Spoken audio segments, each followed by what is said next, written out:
Corinthiens 14, 13 dit « C'est pourquoi que celui qui parle en langue, pour avoir le don d'interpréter. » Le parler en langue évolue-t-il?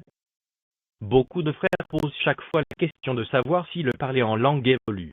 En d'autres termes, quand nous parlons en langue, est-ce les mêmes mots que nous devons dire chaque fois, ou est-ce que notre parler s'améliore avec le temps? Je vous rappelle que le parler en langue, c'est vraiment le parler en d'autres langues, comme vous l'entendez. 1 Corinthiens 14, 10 dit « Quelque nombreuses que puissent être dans le monde les diverses langues, il n'en est aucune qui ne soit une langue intelligible. » Les langues que nous parlons, même si nous ne les entendons pas, sont des langues intelligibles, c'est-à-dire des langues que l'on peut entendre.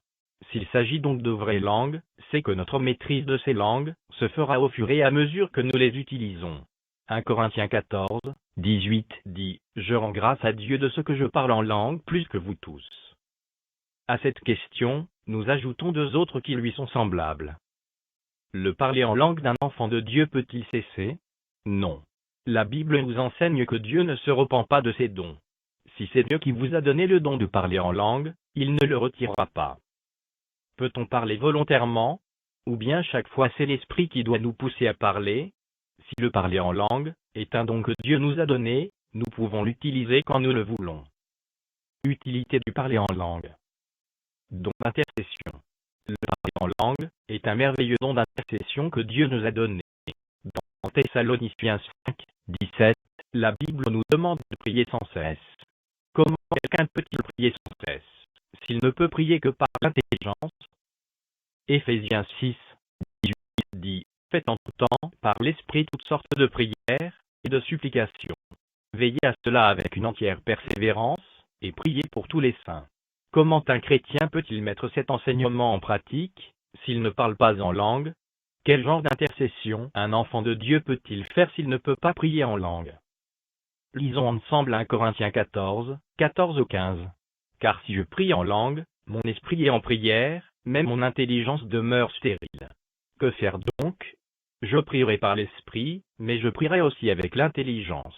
Je chanterai par l'esprit, mais je chanterai aussi avec intelligence. » Dieu lui-même nous demande de prier en langue, et même de chanter en langue.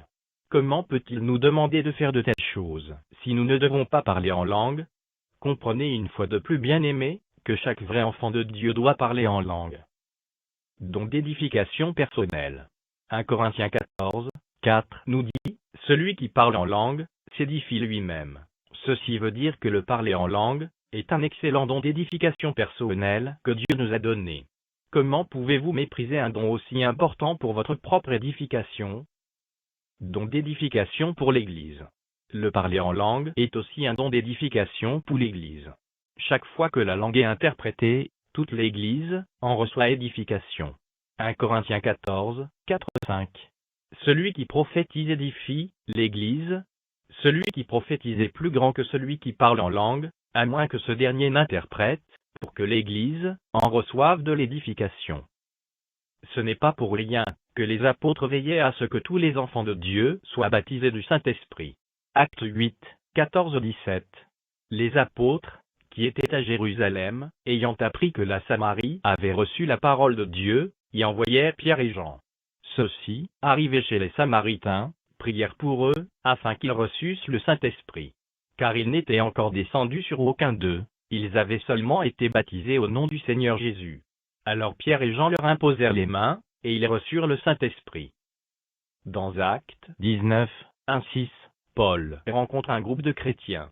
La première question qu'il leur pose, c'est celle de savoir s'ils sont déjà baptisés du Saint-Esprit. Pourquoi Paul en fait-il une priorité? Parce qu'il sait qu'un vrai enfant de Dieu ne peut pas fonctionner sans ce merveilleux don de l'Éternel. Le parler en langue dans l'assemblée. 1 Corinthiens 14, 23.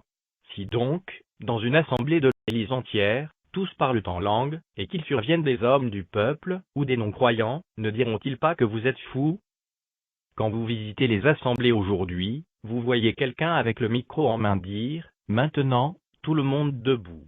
Prions tous ensemble en langue. » Et dès que le signal est donné, vous les voyez s'agiter dans l'assemblée, chacun en train de crier en langue, et le dirigeant de son côté, en train de hurler en langue au micro.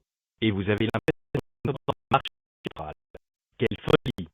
Et si on les appelait des fous, certains diront comme d'habitude, qu'on les injuriait. Pourtant, on les a juste appelés par leur nom, des fous. Que dit la Bible? 1 Corinthiens 14, 26-27. Que faire donc, frères?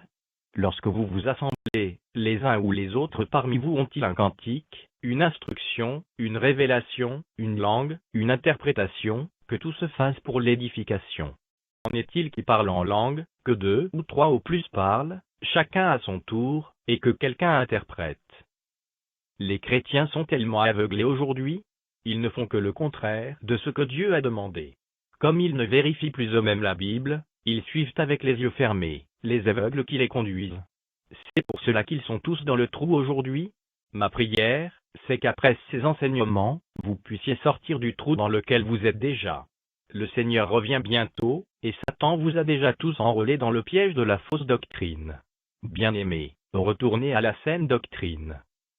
Les quelques rares fois où vous devez vous retrouver, en train de parler tous en langue au même moment, c'est si vous êtes en train de prier pour le baptême du Saint-Esprit. S'il y a par exemple des nouveaux frères qui ont accepté le Seigneur, et qui viennent d'être baptisés dans l'eau, vous devez prier avec eux pour le baptême du Saint-Esprit. Pour de telles occasions, vous pouvez vous retrouver en train de parler tous en langue, au même moment. Mais tout doit être conduit par le Saint-Esprit, et non sur la demande d'un homme. Dans un culte de vrais enfants de Dieu, 2 ou plusieurs frères ne doivent pas parler en langue au même moment. Bien-aimés, avant de finir cet enseignement, je tiens à vous mettre en garde sur le fait qu'il y a des mauvaises langues, c'est-à-dire des langues de Satan. Le parler en langue n'est donc pas un signe que l'on est enfant de Dieu. Satan et ses agents parlent en langue. Et ils parlent même parfois plus que des vrais enfants de Dieu. Comment reconnaître les mauvaises langues? C'est en suivant strictement les consignes du Seigneur que vous pouvez reconnaître les langues de Satan. Vous comprenez maintenant pourquoi le Seigneur insiste sur l'ordre dans sa maison. 1 Corinthiens 14, 26-33 dit, « Que faire donc, frères, lorsque vous vous assemblez? En est-il qui parle en langue, que 2 ou 3 au plus parlent, chacun à son tour, et que quelqu'un interprète?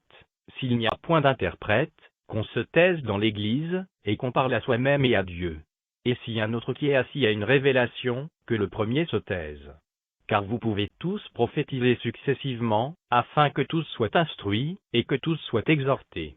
Car Dieu n'est pas un Dieu de désordre, mais de paix. » Les modèles d'assemblée et de culte que vous avez aujourd'hui sont des modèles sur lesquels Satan est maître. Il se glorifie à 100%.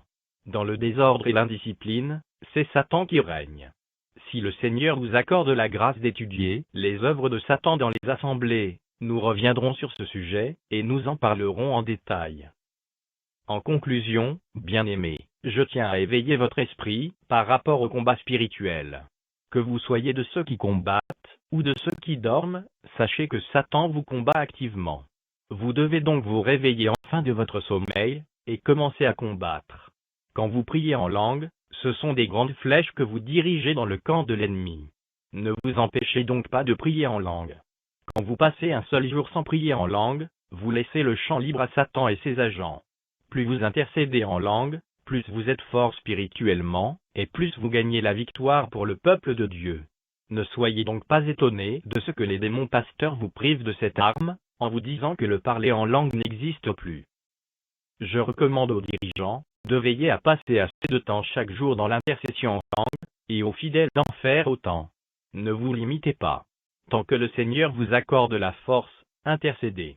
Je préfère ne pas vous recommander un minimum de temps, puisque dès qu'un minimum de temps est recommandé, les frères se limitent à ce minimum chaque fois, même quand ils peuvent faire plus. Bien-aimés, convertissez chaque minute libre que vous avez en temps d'intercession. Si Satan et ses agents sont en train d'avoir le dessus sur nous, c'est parce que nous prions trop peu. Passez le maximum de temps dans l'intercession. Parlez en langue. Vous enfants de Dieu qui passez encore votre temps derrière les écrans de télévision, convertissez ce temps que vous gaspillez en temps d'intercession, et vous verrez le résultat. Alléluia. Que la gloire du Seigneur Jésus-Christ rayonne sur vous. Contact et abonnement gratuit. Mission chrétienne de réveil. Email, mail@mcreveil.org. Site web, www.mcreveil.org.